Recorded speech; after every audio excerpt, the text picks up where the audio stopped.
نحمده ونصلي على رسوله الكريم اما بعد فاعوذ بالله من الشیطان الرجیم بسم اللہ الرحمن الرحیم۔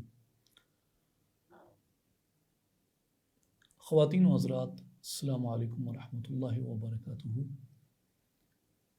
قرآن مجید کے پہلے پارہ کے خلاصہ کے ساتھ بندہ ناچیز آپ کی خدمت میں حاضر ہے، اور مختصر الفاظ میں ہم کوشش کریں گے کہ جلد سے جلد اور کم سے کم وقت میں ہم اس پہلے پارہ کے جو بنیادی مضامین ہیں ان سے اپنے قلوب و اذہان کو منور کریں۔ سب سے پہلے سورہ الفاتحہ ہے، اور سورہ الفاتحہ کے بارے میں ہم کو کہ پہلے ایک تفصیلی گفتگو اس پہ کر چکے ہیں، لیکن یہاں دو ایک اضافی روایات میں عرض کرنا چاہوں گا، جن میں امام رازی رحمۃ اللہ علیہ کا قول ہے تفسیر کبیر میں۔ آپ فرماتے ہیں کہ سورہ الفاتحہ سے 10,000 مسائل مستنبت ہو سکتے ہیں، یعنی 10,000 مسائل کا استنباط کیا جا سکتا ہے سورہ الفاتحہ سے۔ دوسرا قول امام جلال الدین سیوطی رحمۃ اللہ علیہ کا، ان کی کتاب الاتقان فی علوم القرآن میں ہے، اور میں الاتقان کے بارے میں پہلے بھی عرض کر چکا ہوں کہ وہ ہمارے اہل علم بھائی جو باضابطہ طور پہ مدارس میں، دینی مدارس میں جنہوں نے تعلیم حاصل نہیں کی لیکن علوم قرآن سیکھنے کا شغف رکھتے ہیں اور شوق رکھتے ہیں، ان کے لیے یہ موسٹ ریکمینڈڈ کتاب ہے الاتقان۔ اوریجنلی عربی زبان میں ہے، لیکن اس کا انگریزی میں، اردو میں اس کے تراجم موجود ہیں۔ خاص طور پہ میری بیٹیاں اور بہنیں جو گھروں میں شوق رکھتی ہیں، 2 3 تفاسیر مطالعہ قرآن کے شوق میں پڑھ چکی ہوتی ہیں، لیکن بہت سی چیزوں کی انڈرسٹینڈنگ میں انہیں مشکلات درپیش ہوتی ہیں، تو الاتقان امام سیوطی کی کتاب آپ کی مشکلات کا حل پیش کرتی ہے اور قرآن مجید کو سمجھنا آپ کے لیے آسان بنا دیتی ہے۔ آپ نے الاتقان میں امیر المؤمنین سیدنا علی المرتضیٰ رضی اللہ تعالیٰ عنہ کا ایک قول نقل کیا، جس میں سیدنا علی المرتضیٰ نے فرمایا کہ لو شئت ان اوقرا 70 بعیرا من تفسیر ام القرآن لا فعلت، اگر میں چاہوں تو سورہ فاتحہ کی تفسیر سے 70 اونٹ بھروا دوں، یعنی اتنی شرح لکھوں۔ امام رازی نے تو کہا نا کہ 10,000 مسائل کا استنباط ہو سکتا ہے، حضرت علی رضی اللہ تعالیٰ عنہ نے فرمایا کہ اگر میں چاہوں تو 70 اونٹ بھروا دوں الفاتحہ کی تفسیر کے اندر۔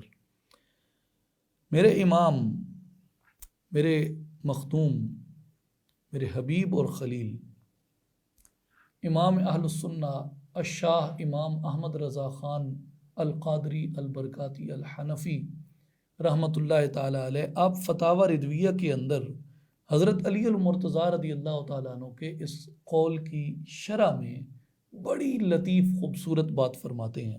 آپ فرماتے ہیں کہ ایک اونٹ کئی من بوجھ اٹھاتا ہے، اور ہر ایک من میں کئی ہزار اجزاء ہوتے ہیں۔ ایک اونٹ کئی من بوجھ اٹھاتا ہے، اور اتنے کہ ہر ایک من میں کئی ہزار اجزاء ہوتے ہیں، اور فرماتے ہیں کہ اگر ان سب کا حساب لگایا جائے، میتھمیٹیکلی ان سب کا اگر حساب لگایا جائے تو 70 اونٹوں پہ جتنا وزن لادا جائے گا کتب کا، جتنے من کتب آئیں گی، اگر ان کو اجزاء میں تقسیم کریں تو یہ تقریباً 25 لاکھ اجزاء بنتے ہیں،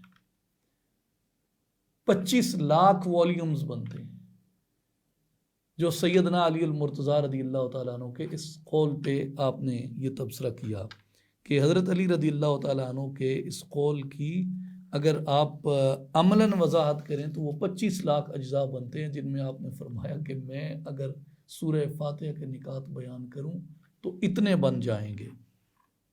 اس کے بعد آئیے سورہ البقرہ کے اوپر۔ سورہ البقرہ کی فضیلت کے متعلق امام ابو عبداللہ القرطبی رحمۃ اللہ علیہ نے تفسیر قرطبی میں کچھ روایات نقل فرمائی ہیں، جن میں وہ فرماتے ہیں کہ اس صورت کی فضیلت عظیم ہے اور اس کا ثواب جسیم ہے اور اسے فستات القرآن بھی کہا گیا۔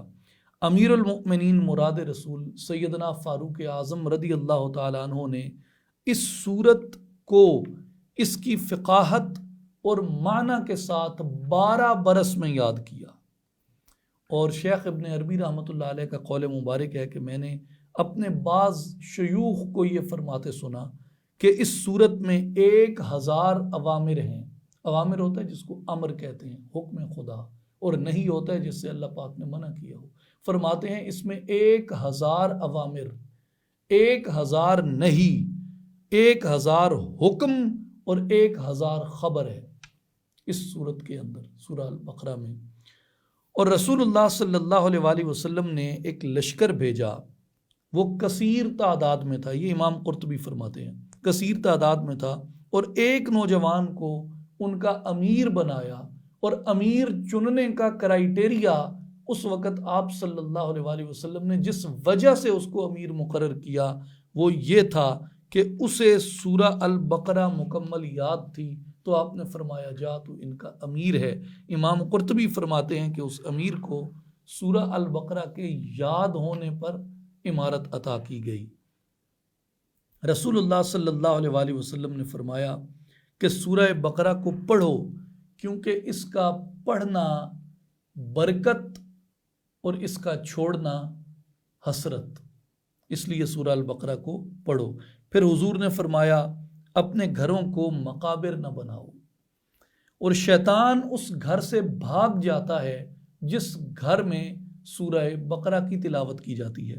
اور رسول اللہ صلی اللہ علیہ وآلہ وسلم نے فرمایا کہ ہر ایک چیز کی کوہان ہوتی ہے، اور قرآن مجید کی کوہان سورہ البقرہ ہے۔ سورہ البقرہ کا آغاز راز سے ہوتا ہے، اور وہ راز ہے الف لام میم، یہ حروف مقطعات کہے جاتے ہیں۔ قاضی ثناء اللہ مظہری نقشبندی پانی پتی رحمۃ اللہ علیہ تفسیر مظہری میں فرماتے ہیں کہ میرے نزدیک حق یہ ہے کہ حروف مقطعات متشابہات میں سے ہیں، اور یہ اللہ تبارک و تعالی اور اس کے حبیب مکرم صلی اللہ علیہ وآلہ وسلم کے درمیان راز ہیں، اسرار ہیں۔ ان حروف سے عام لوگوں کو سمجھانے کا قصد نہیں کیا گیا، بلکہ صرف رسول اللہ صلی اللہ علیہ وآلہ وسلم کو ان حروف سے افہام مقصود تھا، یا رسول اللہ صلی اللہ علیہ وآلہ وسلم اپنے کامل متبعین جو حضور کی کامل اتباع کرتے ہوں ان میں سے جس کو چاہیں حضور اپنی عطا سے ان کا معنی سمجھا دیں، وگرنہ عوام کے لیے ان کا معنی نہیں ہے۔ اور غزالی زمان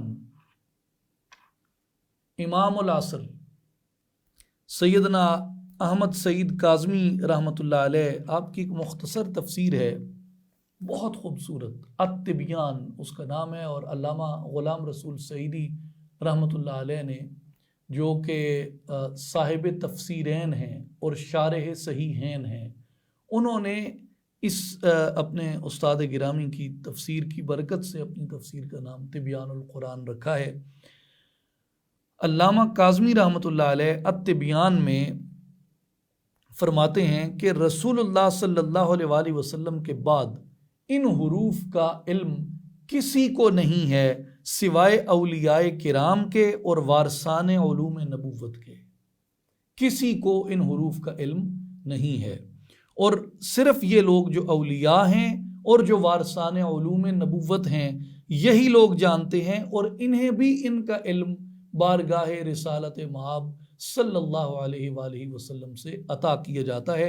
اور اس کی تائید کے لیے غزالی زماں علامہ کاظمی رحمۃ اللہ علیہ، مفتی بغداد ابو الفضل علامہ محمود احمد آلوسی رحمۃ اللہ علیہ صاحب روح المعانی ان کا قول لائے ہیں، اور فرماتے ہیں کہ کبھی یہ حروف خود ناطق ہو کر اولیاء کرام کو اپنے معانی بتا دیتے ہیں، حروف خود ناطق ہو جاتے ہیں، جیسا کہ اس ذات مقدسہ کے حضور ناطق ہو جاتے تھے جن کے دست مبارک میں سنگ ریزوں نے تسبیح کی، اور جن سے گوہ اور ہرن نے بھی کلام کیا، اور اگر وہ عطا کرنا چاہیں تو اپنے غلاموں پر یہ عطا کر دیتے ہیں کہ حروف خود بول کر اپنے معانی ارشاد فرما دیں۔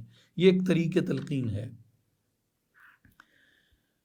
اب اس کی وضاحت میں ایک دو اور چیزیں میں عرض کر دوں کہ جب یہ ایک حقیقت ہے کہ حروف مقطعات کا معنی صرف اللہ اور اس کا رسول صلی اللہ علیہ وآلہ وسلم ہی بہتر جانتے ہیں، اور اس پر ہمارا ایمان لانا ضروری ہے کہ جو بھی ان کا حقیقی معنی ہے وہ اللہ بہتر جانتا ہے اور رسول اللہ صلی اللہ علیہ وآلہ وسلم، تو اس سے ایک یہ مفہوم پتہ چل گیا کہ آپ نے جیسے ہی قرآن کا آغاز کیا سورہ البقرہ سے، آپ نے کہا الف لام میم، تو ذہن نے سمجھ لیا کہ یہ وہ بات ہے جو اللہ اور اس کا رسول ہی جانتے ہیں۔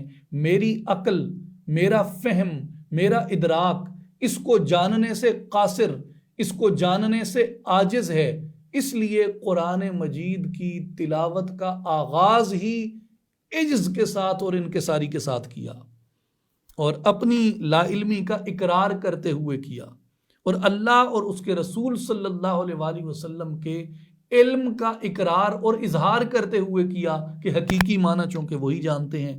اس سے بندے کے وجود میں عاجزی کا اور انکساری کا چراغ جل اٹھتا ہے۔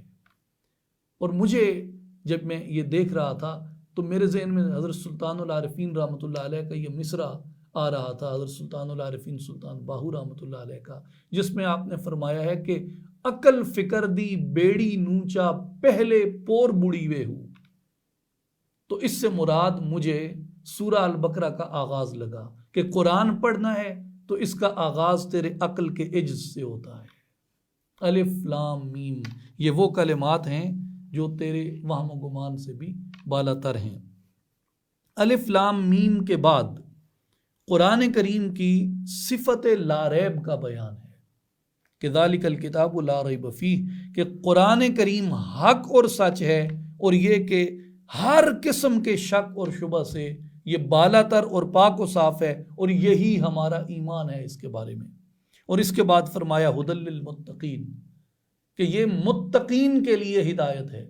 اب ایک مقام پہ فرمایا ھدی للناس، تو معترضین جس زمانے میں یہ علوم عروج پہ تھے اور تشکیل پا رہے تھے اور تفاسیر لکھی جا رہی تھی، تو جو معترضین تھے وہ یہ کہتے تھے، ایک جگہ تو قرآن نے کہا ھدی للناس، ایک جگہ پہ کہا کہ ھدی للمتقین، تو کیا یہ کانٹرڈکشن نہیں ہے؟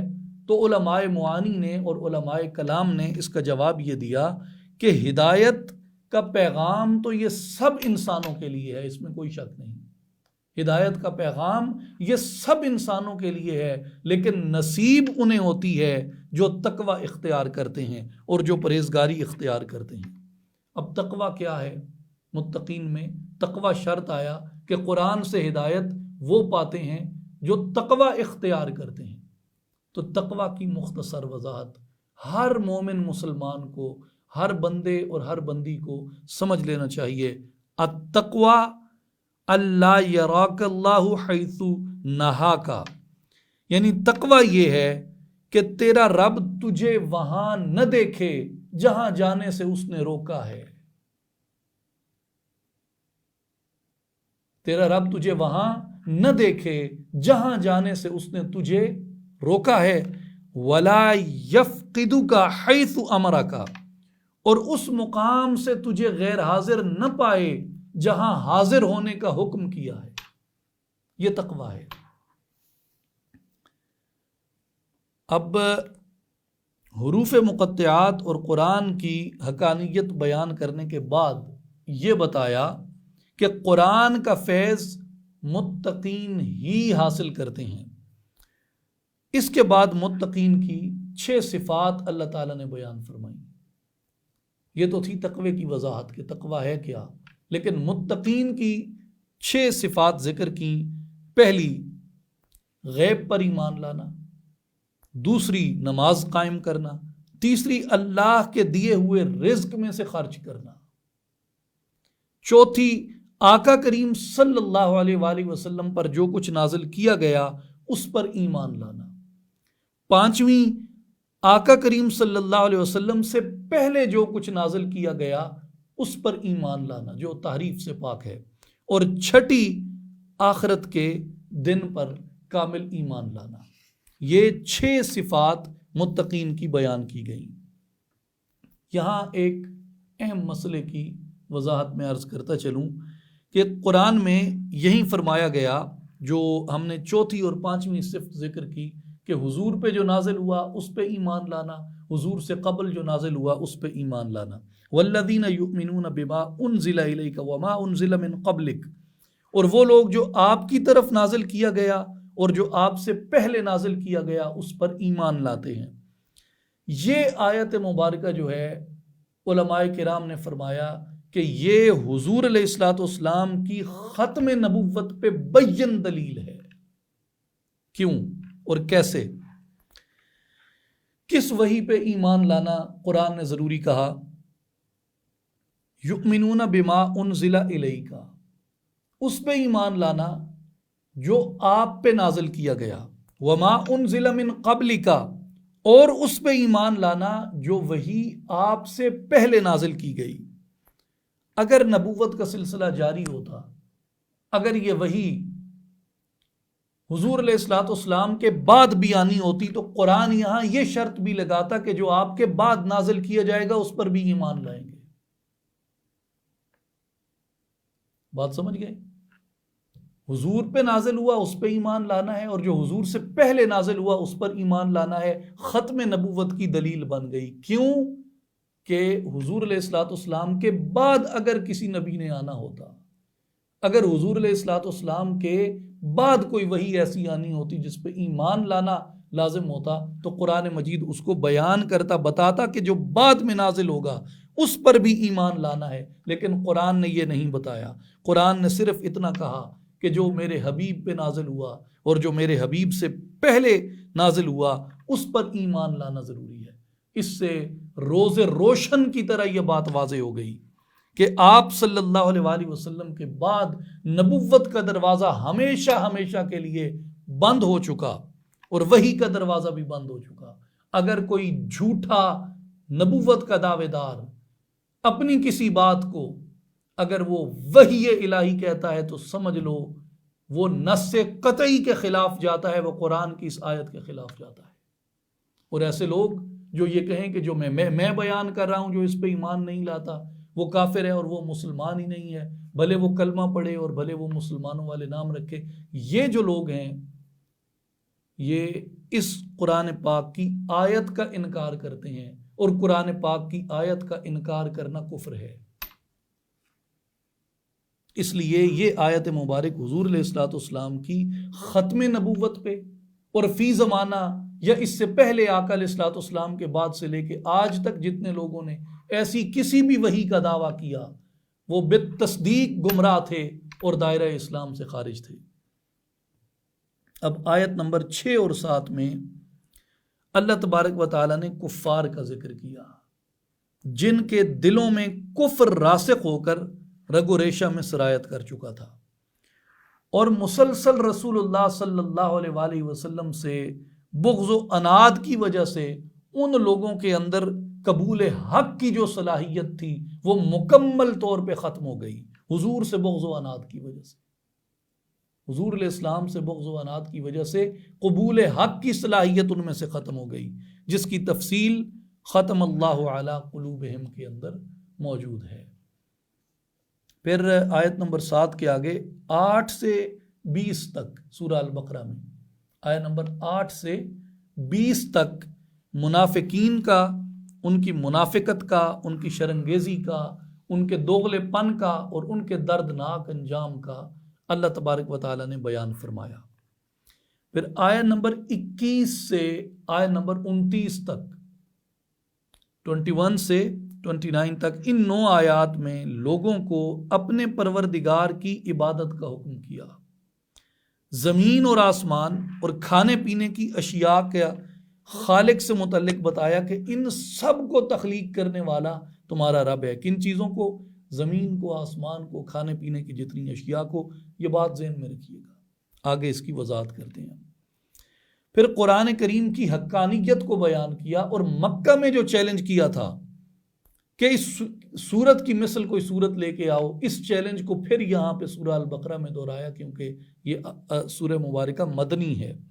اہل ایمان کو جنت کی بشارات دی گئیں. اس میں اہل ایمان اور کفار کی روش کو بیان کیا گیا کہ اللہ تعالیٰ نے سمجھانے کے لیے اس میں مچھر کی مثال بیان فرمائی ہے.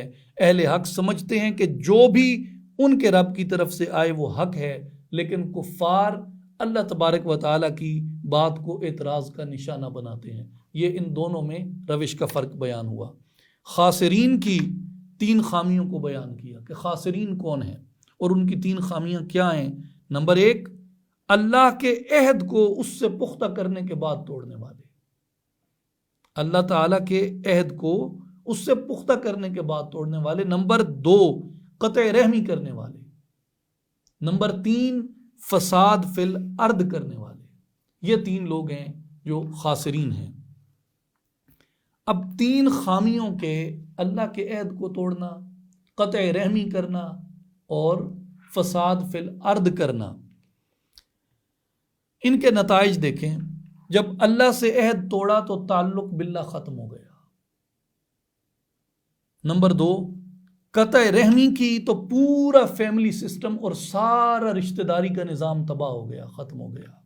اور فساد فی الارض سے معاشرت تباہ ہو گئی اور ممالک تباہ ہو گئے اور زمین میں فتنہ پھیل گیا. پھر اس کے بعد 2 زندگیوں اور 2 موتوں کا ذکر کیا، اور اس میں بھی یہی بتایا کہ زندگی دینے والا بھی اللہ اور موت دینے والا بھی اللہ، اور تمہیں لوٹ کے اسی کی طرف جانا ہے. اور یہ جو 29 آیات میں، آیت نمبر 29 میں عقائد اور مسلمان کی معاشرت کا ذکر کیا گیا. اب میں یہ جو سابقہ ہم نے 29 آیات اب تک دیکھی، ان کے اس خلاصے پر تھوڑی سی ایک اپنی گزارشات عرض کرنا چاہتا ہوں. پہلی بات کہ جب میں پارے کی تلاوت کر رہا تھا اور خلاصہ لکھنے جا رہا تھا تو میرے ذہن میں ایک بات جو تھی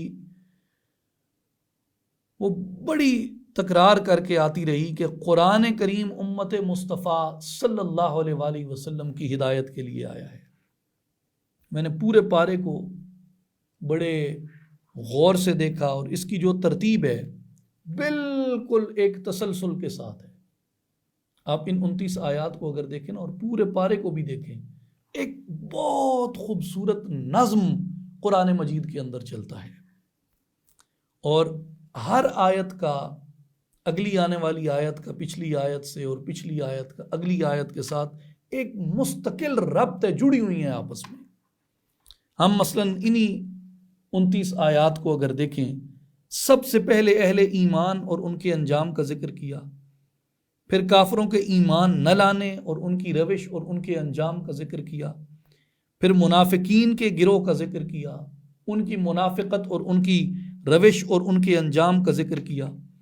3 گروہوں کا ذکر کرنے کے بعد اب اگلی آیات میں زمین اور آسمان کی تخلیق کے بارے میں بتایا، اور اس میں جو کچھ کھانے پینے کا ہے اس کے بارے میں بتایا، اور فرمایا کہ اس کو تخلیق کرنے والا تمہارا اللہ اور تمہارا رب ہے.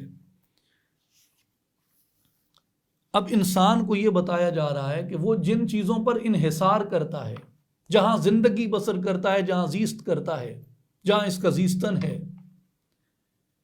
اور اس میں جو کچھ یہ کھانے پینے کی چیزیں طلب کرتا ہے، اللہ تبارک و تعالیٰ فرماتا ہے کہ لوگوں، ان سب کا خالق میں ہوں، یہ میں نے پیدا کی ہیں. اس لیے تم بجائے ان کے کہ اسباب کے پیچھے پڑو، تمہیں مسبب الاسباب کے اوپر بھروسہ کرنا چاہیے. مسبب الاسباب جو ہے ان سب کا پیدا کرنے والا، یعنی تمہاری زندگی تمہارے رب کے ہاتھ میں، تمہاری موت تمہارے رب کے ہاتھ میں. یہ بات وضاحت سے عقیدے کے طور پر ہمیں سمجھائی گئی. یعنی جسمانی زندگی کی نشو و نما کے اسباب کا خالق بھی تمہارا رب ہے. اب جسمانی زندگی کے بعد روحانی زندگی کی باری آئی، اور یہ بڑا خوبصورت مقام ہے. روحانی زندگی کی باری جب آتی ہے تو آیت نمبر 23 میں، یعنی جو جسمانی زندگی کے اسباب تھے وہ آیت نمبر 22 تک بات مکمل ہو گئی. جب آیت نمبر 23 آئی تو یہاں روحانی زندگی کے اسباب 2 بیان فرمائے. ایک سید الانبیاء صلی اللہ علیہ وسلم کی ذات گرامی اور دوسرا قرآن مجید. یہ دو اسباب روحانی زندگی کے بیان کی کہ اگر روحانی نشو و نما چاہتے ہو تو اپنا دامان مصطفیٰ سے وابستہ کر لو اور اپنا دامان قرآن سے وابستہ کر لو. پھر آیت نمبر 23 جو ہے 23، اس کے بارے میں ایک مختصر میں عرض کر دوں. تفسیری نکتہ ہے، ایک سمجھنے کی بات ہے کہ مما نزلنا، یہاں سے آپ دیکھیں تو اس سے مراد قرآن مجید ہے، اور علی عبدنا جہاں فرمایا اس سے مراد سید الانبیاء صلی اللہ علیہ وسلم کی ذات گرامی ہے. اور یہ دونوں مراکز روحانیت ہیں مومن کی روحانی نشو و نما کے لیے. اور قرآن کے اگلے الفاظ ہیں کہ فَأْتُوا بِسُورَةٍ مِّن مِّثْلِهِ، جو چیلنج کیا گیا کہ لے آؤ اس کی مثل کوئی صورت.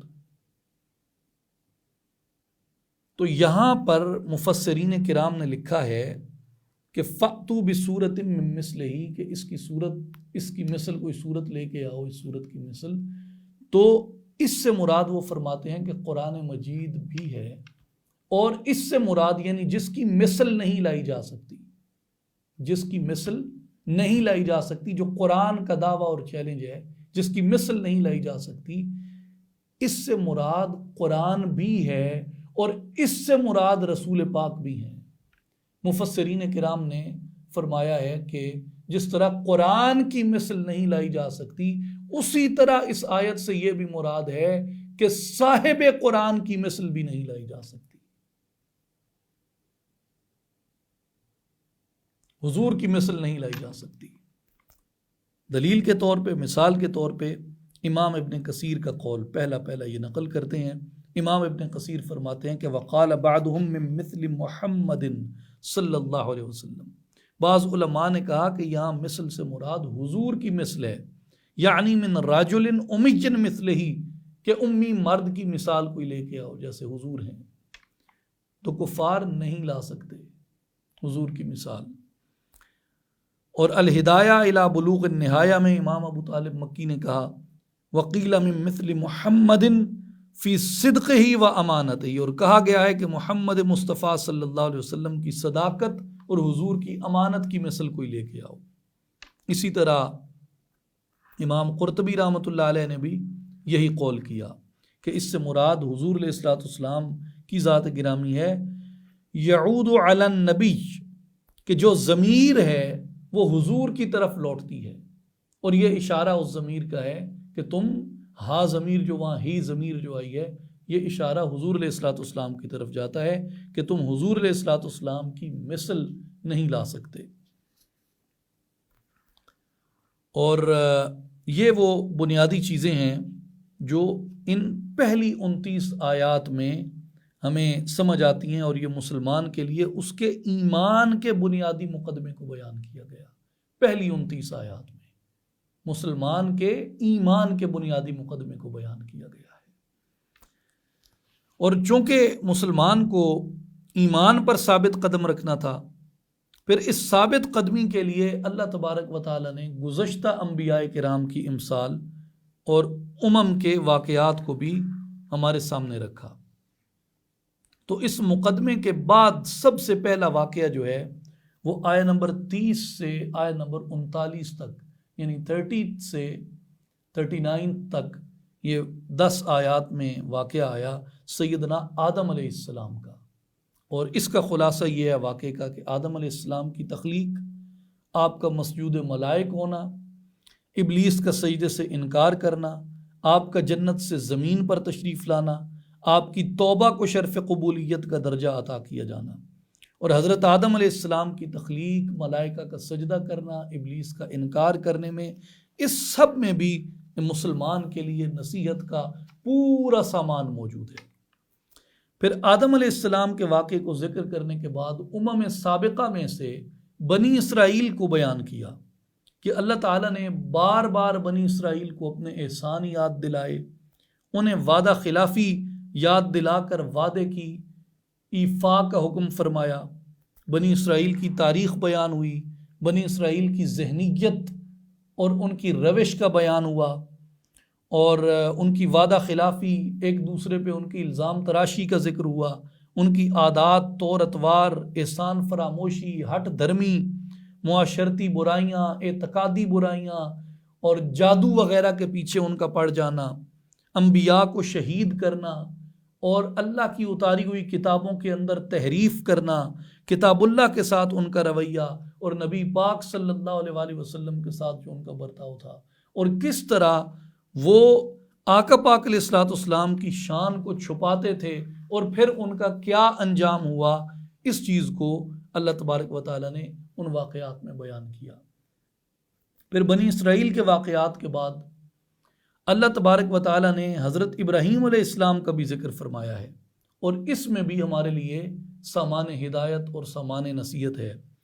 حضرت ابراہیم علیہ السلام کا آزمائش سے گزرنا، آپ کا کامیاب ہونا، اللہ تبارک و تعالیٰ کا امامت کا وعدہ فرمانا ان سے، پھر بیت اللہ کی تعمیر کرنا، اور سیدنا ابراہیم علیہ السلام اور سیدنا اسماعیل علیہ السلام کا رسول پاک صلی اللہ علیہ وآلہ وسلم کی بعثت مبارک کی دعا مانگنا، سیدنا ابراہیم علیہ السلام، سیدنا یعقوب علیہ السلام کا اپنے بیٹوں کو وصیت فرمانا، اور اللہ تبارک و تعالیٰ کا اپنے محبوب کریم صلی اللہ علیہ وآلہ وسلم کی بارگاہ کا ادب سکھانا کہ میرے محبوب کی بارگاہ میں کون سے الفاظ بولو اور کون سے الفاظ نہ بولو، یہ اللہ نے قرآن میں سکھایا، اور یہ سب کچھ قرآن مجید کے اندر موجود ہے کہ حضور علیہ الصلوۃ والسلام کی ذات اقدس کے بارے میں کون سے لفظ کہنے چاہیے اور کون سے لفظ نہیں کہنے چاہیے، اور کس طرح آپ سے مخاطب ہونا ہے۔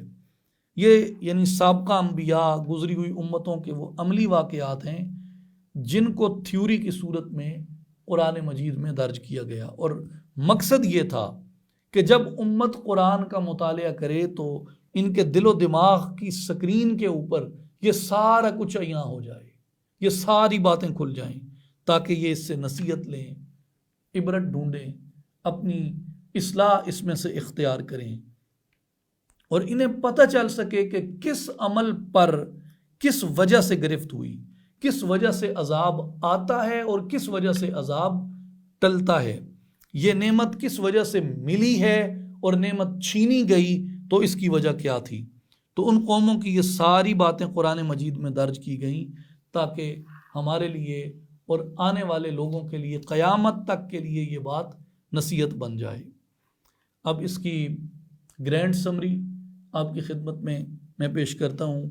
جو کل آیات ہیں وہ 148 ہیں، 148، 7 آیات سورہ فاتحہ کی، اور 141 یعنی 141 آیات جو ہیں وہ سورہ البقرہ کی۔